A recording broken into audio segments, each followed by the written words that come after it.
আজকে সকালবেলা আমার ঘুম থেকে উঠতে অনেক দেরি হয়ে গিয়েছিল। যদিও আমি প্রতিদিনের মতো অ্যালার্ম সেট করে ঘুমিয়েছি, কিন্তু কখন যে অ্যালার্মটা বেজে আবার বন্ধ হয়ে গিয়েছে একদমই টের পাইনি। তো প্রতিদিন সকালবেলা উঠেই আমার প্রথম কাজ হচ্ছে হাজব্যান্ডের জন্য নাস্তা বানানো এবং তাকে ডেকে দেওয়া অফিসের জন্য রেডি করে দেওয়া আর কি। কিন্তু আজকে এত লেট হয়ে গিয়েছে যে মানে কি করব বুঝে উঠতে পারছিলাম না। তাই ভাবলাম যে শর্টকাটে কোনো একটা নাস্তা বানিয়ে দেওয়া যায় কিনা। তারপরে মাথায় আসলো যে না, শর্টকাট করে একটু নুডলস করে দিই। তো এই তো এখানে আমি নুডলসটা সেদ্ধ বসিয়ে দিয়েছি। হ্যালো এভরিওয়ান, আসসালামু আলাইকুম। কেমন আছেন সবাই? আশা করছি সবাই অনেক অনেক বেশি ভালো আছেন। আমিও অনেক বেশি ভালো আছি, আলহামদুলিল্লাহ।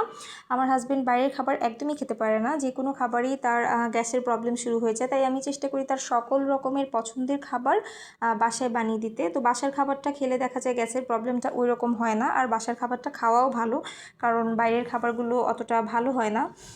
তাই আমি চেষ্টা করি সব খাবারই বাসায় বানিয়ে খাওয়ানোর জন্য। কিন্তু সবসময় দেখা যায় সব কিছু করে ওঠা হয় না, তাই মাঝে মাঝে বাইরে থেকেও খাবার কিনতে হয়। আবার দেখা যায় তাকে খালি হাতে বাসা থেকে পাঠাতেও ভালো লাগে না, যেহেতু সে অনেক সকালবেলা অফিসে চলে যায়, সবসময় নাস্তা করে যেতে পারে না। এত সকালে নাকি তার খেতে ভালো লাগে না, তখন সে নাস্তাটা অফিসে নিয়ে যায়, অফিসে গিয়েই খায়। আর যেদিন একটু দেরি করে অফিসে যায় সেই দিন কিন্তু বাসা থেকে খেয়েই তারপরে অফিসে যায়।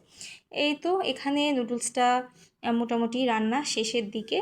তারপর আমি হচ্ছে এটাকে একটা বক্সে করে তার ব্যাগে দিয়ে দিব, সেই সাথে তার অফিসের ব্যাগটাও গুছিয়ে দিব। এটা বলা যায় আমার প্রতিদিনকার রুটিন। দেখা যায় একদিন যদি আমি কোনো একটা কিছু না দিই, সেখানে দেখা যায় সে ফোনের চার্জার অথবা চশমা কোনো না কোনো কিছু ফেলেই যায়। বলা যায় যে প্রত্যেকটা জিনিসই আমার হাতের কাছে তার এনে দিতেই হয়। এই তো নুডলসটাকে আমি বক্সে ভরে দিয়ে সাথে একটু সস দিয়ে তার অফিসের ব্যাগে দিয়ে দিলাম।